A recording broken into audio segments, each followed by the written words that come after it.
आपण आयुष्यात अनेक स्वप्न पाहतो, पण काही वेळा असं का होतं, की काही लोक खूप पुढे जातात आणि काही लोक त्याच ठिकाणी अडकून राहतात.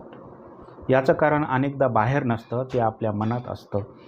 कारण आपलं मन म्हणजे एक प्रकारचा प्रोग्राम आहे. जर हा प्रोग्राम बदलला तर आयुष्यही बदलू शकतं. आज मी सांगणार आहे मनाला योग्य प्रकारे कसं प्रोग्राम करायचं. आपण अनेकदा स्वतःबद्दल नकारात्मक बोलतो. माझ्याकडून होणार नाही, मी इतका हुशार नाही, माझं नशीबच खराब आहे.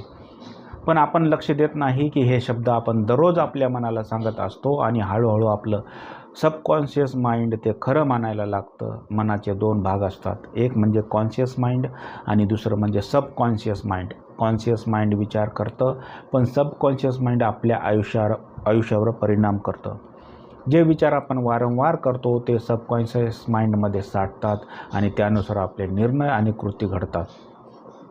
मी एक छोटा अनुभव सांगतो. जेव्हा मी पहिल्यांदा पर्सनल डेव्हलपमेंट बुक्स वाचायला सुरुवात केली तेव्हा एक गोष्ट मला खूप जाणवली. आपण आपल्या आयुष्याबद्दल किती कमी सकारात्मक विचार करतो.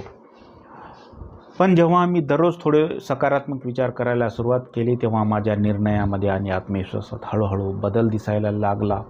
Step number 1, positive self talk. दररोज सकाळी स्वतःला 3 गोष्टी सांगा. मी सक्षम आहे, मी शिकू शकतो, मी माझं आयुष्य चांगलं बनवू शकतो. हे साधं वाटेल पण याचा परिणाम खूप मोठा असतो. Step number 2, visualisation. दररोज 2 मिनिटे तुम्हाला असलेलं आयुष्य डोळे बंद करून पहा. जसं की तुमची स्वप्नातील लाईफ, तुमचं घर, तुमचं आर्थिक स्वातंत्र्य. Step number 3, small daily actions. मोठे बदल मोठ्या कृतींनी होत नाहीत, ते तयार होतात दररोजच्या छोट्या सवयींनी. दररोज 10 मिनिटे वाचन, 10 मिनिटे विचार आणि थोडी सकारात्मकता.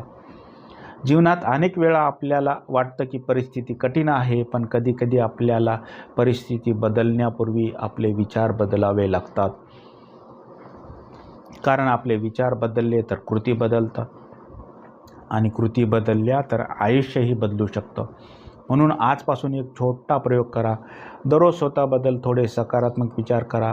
कदाचित हीच छोटी सुरुवात तुमच्या आयुष्यात मोठा बदल घडवेल.